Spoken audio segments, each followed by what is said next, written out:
반갑습니다. 랜드마크 곽 소장입니다. 오늘은 인구와 부동산의 상관관계에 대해서 설명을 드리도록 하겠습니다. 현재 대한민국은 저출산이 심각한 사회 문제로 떠오르며 국가 소멸 위기론까지 나오고 있는 위중한 상황입니다. 통계청에 따르면 23년 3분기 합계 출산율은 0.7명으로 전년 동기 대비 약 0.05명이 감소했고요. 이는 관련 통계 작성 이후 최저치입니다. 합계 출산율은 한 여자가 가임 기간에 낳을 것으로 기대되는 평균 출생아 수를 말하는데, 이 가임 기간은 15세에서 49세를 말해요. 0.7명이란 수치는 한국 여성 1명이 평생 출산하는 아이 수가 1명도 채 되지 않음을 의미하는 것입니다. 경제협력개발기구 OECD에 따르면 합계 출산율 평균이 2021년 기준 1.58명임을 감안하면 한국의 합계 출산율 0.7명은 절반에도 못 미치는 세계 최저 수준입니다. 특히 서울의 작년 2분기 출산율은 0.53명으로 전국에서 가장 낮은 수치를 보이고 있어요. 인구 감소는 부동산과 불가분관계죠. 그렇기 때문에 인구 문제가 부동산 시장에 미치는 영향은 장기적 관점에서 지켜봐야 되지만, 저출산, 고령화 이슈가 각종 변화를 가져오고 있는 상황이기 때문에 인구 문제가 부동산 시장에 영향을 미치는 강도는 점차 높아질 것으로 보입니다. 이러한 인구 감소 시대에 도래한 대한민국 부동산은 과연 어떻게 될까요? 대다수 국민의 자산 중 부동산이 차지하는 비율이 약 70%가 넘어서는 상황에서 과연 당신의 자산은 안녕한지 오늘 한번 알아보도록 하겠습니다. 이제는 인구 감소라는 악재에 대한 리스크를 해지할 수 있는 방안을 고민해야 할 때가 아닌가 싶습니다. 본격적인 인구 감소가 가시화되면 나타날 수 있는 현상에 대해서 알아보도록 하겠습니다. 첫 번째로 양극화 현상. 양극화란 소득, 자산 등 경제적 불평등이 심화되어 중산층이 사라지고 빈곤층이 증가하는 사회 현상을 말합니다. 인구가 줄어들면 같은 주택시장 내에서도 지역별, 상품별, 그리고 사람이 몰리는 지역과 그렇지 않은 지역 간의 집값 양극화가 심화됩니다. 이는 사람이 몰리는 지역과 아닌 지역은 주택 수요에서 큰 차이가 발생하기 때문인데요. 아직까지는 피부로 와닿지 않겠지만 이미 부의 양극화는 점점 더 격차가 날 만큼 진행되고 있어요. 부동산이라는 재화 역시 이러한 양극화 현상에서 자유로울 수는 없다. 한국부동산원에 따르면 23년 10월 수도권의 종합주택 평균 매매 가격은 약 5억 6천만 원으로 지방권 약 2억 3천만 원의 2배를 웃돕니다. 서울은 약 8억 1천만 원으로 전남에 약 1억 3천만 원의 6배가 넘는 수준이고요. 특히 인구가 늘어나는 시기에는 복잡한 원도심에서 벗어나 쾌적하고 깨끗한 신도시가 각광받았다면, 인구가 줄어드는 시기에는 일자리 및 인프라가 잘 갖춰진 원도심으로 다시 회귀하는 현상이 나타납니다. 향후 일자리가 없는 외곽 지역은 계속적으로 인구 유출 현상이 발생하면서 빈집이 늘어나고 상권이 무너지며 끝내는 유령 도시로 전락할 수도 있습니다. 이런 곳에 나의 부동산이 있다면 얼마나 끔찍할까요? 대한민국 국민의 자산 중 70%가 부동산인 만큼 인구가 소멸하는 지역의 부동산을 갖고 있다면 쓸모없는 휴지 조각이 될 수 있는 무서운 일이 벌어질 수도 있습니다. 두 번째는 지방 소멸. 인구의 감소는 도시의 경쟁력을 약화시키고 지방의 경우 인구 감소를 넘어 인구 소멸을 걱정해야 할 정도로 인구 유출은 심각한 상황입니다.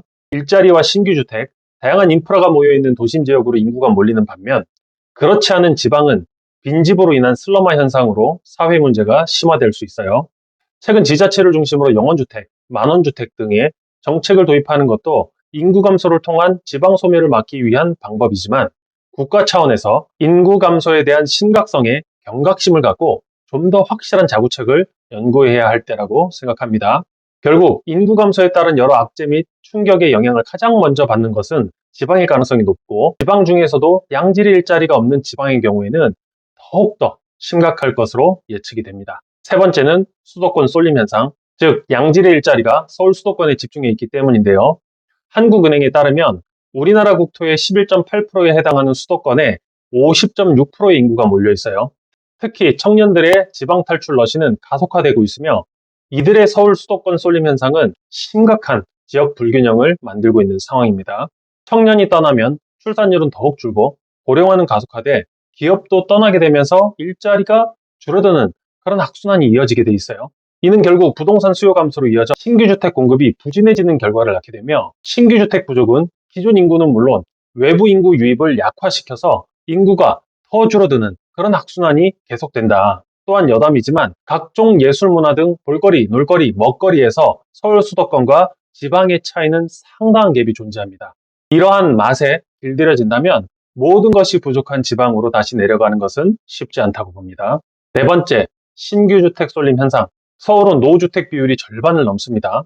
같은 도심 내에서도 실수요자가 선호하는 신규 주택 위주로 수요가 몰릴 가능성이 크다. 서울만 봐도 실수요자가 선호할 만한 입주 10년 차 내외의 신축급 아파트의 수는 의외로 많지 않습니다. 국토부에 따르면 23년 1월에서 9월 사이 전국 주택 착공 실적은 전년 동기보다 60.65% 줄어든 12만 5,862호에 머물렀어요. 물론 공급이란 신규 주택이 전부는 아니에요. 기존에 집을 갖고 있던 사람이 시장에 내놓는 물건도 있어요. 최근 부동산 경기 침체, 공사비 상승 여파로 건설사들이 신규 수주를 꺼리면서 인허가와 착공 물량이 크게 줄었으며 재건축 재개발 정비 사업 역시 공사비 상승으로 분담금이 눈덩이처럼 늘어나면서 사업 진행이 상당히 더뎌지고 있어요.